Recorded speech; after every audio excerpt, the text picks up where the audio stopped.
Hola, bienvenidos al segundo vídeo sobre la unidad 9 relativa a Rusia. Bueno, en el vídeo anterior hablamos de todo el proceso del zarismo hasta la revolución de 1905. A partir de ahora vamos a empezar hablando de la revolución del 17, pero no la de octubre, sino la inicial, la que da origen después a la de octubre, que es la que da lugar a la Unión Soviética. En concreto hablamos de la de febrero del año 17, 1917. Bueno, para entenderla tenemos que ver de dónde venimos, que es lo que se contó al final del vídeo anterior. Venimos de una primera revolución con una serie de sectores que no están contentos con la situación, fundamentalmente campesinado empobrecido, fundamentalmente también trabajadores industriales, que son pocos pero concentrados, y en esta época, ya en el año 17, se va a unir un nuevo sector que también está descontento con la situación política y económica del país. En este caso es un sector del ejército que ha sido movilizado para participar en la Primera Guerra Mundial. Este sector está también descontento porque el zar había movilizado a determinados sectores para que participaran, como digo, en esta guerra. La gente descontenta pide pan y paz, fundamentalmente. Bueno, este descontento popular va a ser canalizado por un sector que se va a denominar, van a ser los bolcheviques, ¿vale? Bajo el liderazgo de Lenin. No obstante, en esta primera revolución, la de febrero del 17, Lenin no va a participar directamente, ¿vale? Va a participar en la de octubre, pero aún así él va a ser quien lidere a los bolcheviques.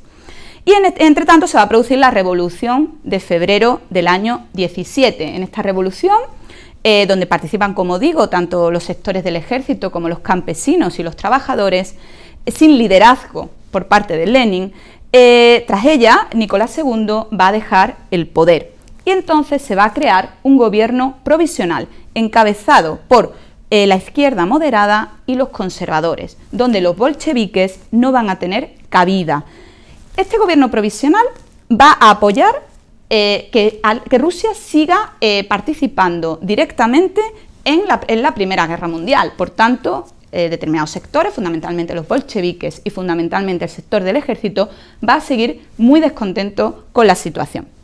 Entre tanto, después de la revolución de febrero del 17, se van a crear en determinados territorios dentro de Rusia lo que se denominan los soviets, que son como formas de organización de la sociedad un poco ajena a la autoridad del gobierno.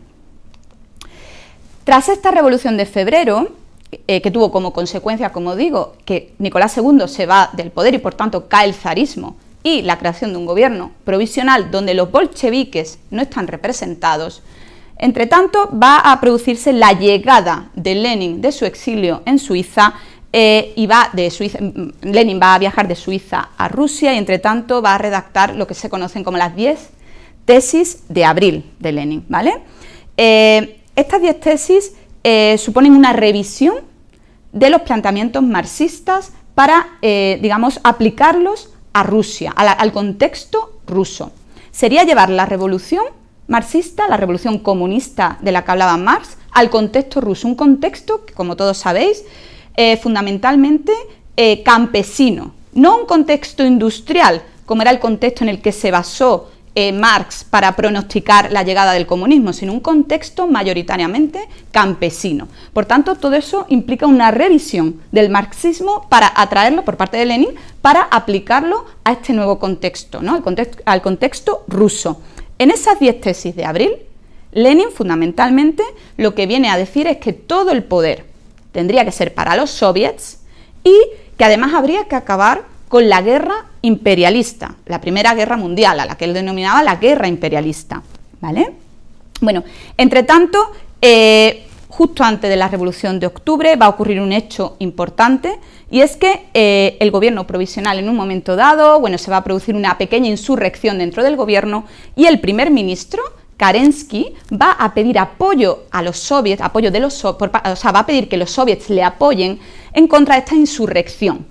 Por tanto, Kerensky comete el error, entre comillas, de armar a los soviets. Ya tenemos unos soviets que están descontentos y armados. Y es en ese momento el que aprovecha Lenin para iniciar la revolución, ya sí una revolución liderada por él y por el partido, por los bolcheviques, ¿vale?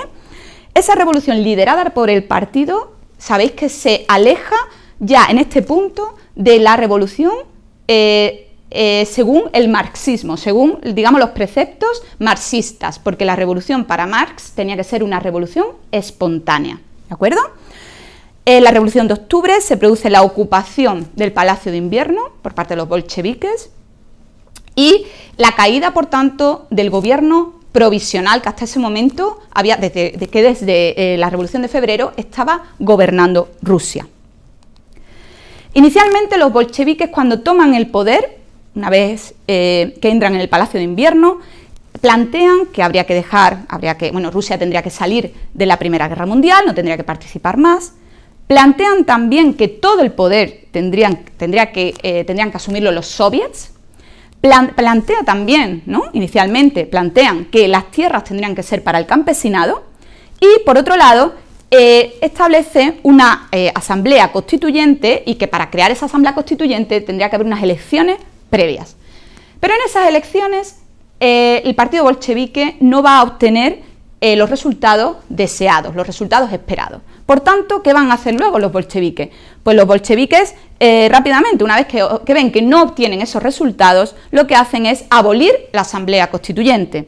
Pero no solamente eso, sino que dicen, bueno, sí, los soviets, todo el poder para los soviets, no, sino que los soviets van a quedar bajo el control del Partido Comunista, porque ya los bolcheviques se renombran en Partido Comunista, ¿vale? Las tierras que inicialmente iban a ser para los campesinos pasan a ser confiscadas por el Estado, pasan a ser propiedad del Estado. Se expropian también los negocios privados. Y, por último, lo que hacen los bolcheviques una vez llegado al poder tras la Revolución del 17 es ejecutar a Nicolás II y a toda su familia. Una vez ocurre esto, se inicia una guerra civil, por un lado los bolcheviques, que van a ser el Ejército Rojo, entre el 17 y el año 22, y por otro lado el Ejército Blanco, formado por todos los que estaban en contra de los bolcheviques, ¿no? Gente más moderada. Terminada la guerra, el Ejército Rojo vence esta guerra civil y a partir del año 1922, la Unión Soviética se proclama finalmente. A partir de ahora empezamos en una nueva etapa, también de gobiernos obviamente no democráticos y que serán explicadas en el siguiente vídeo. Muchas gracias.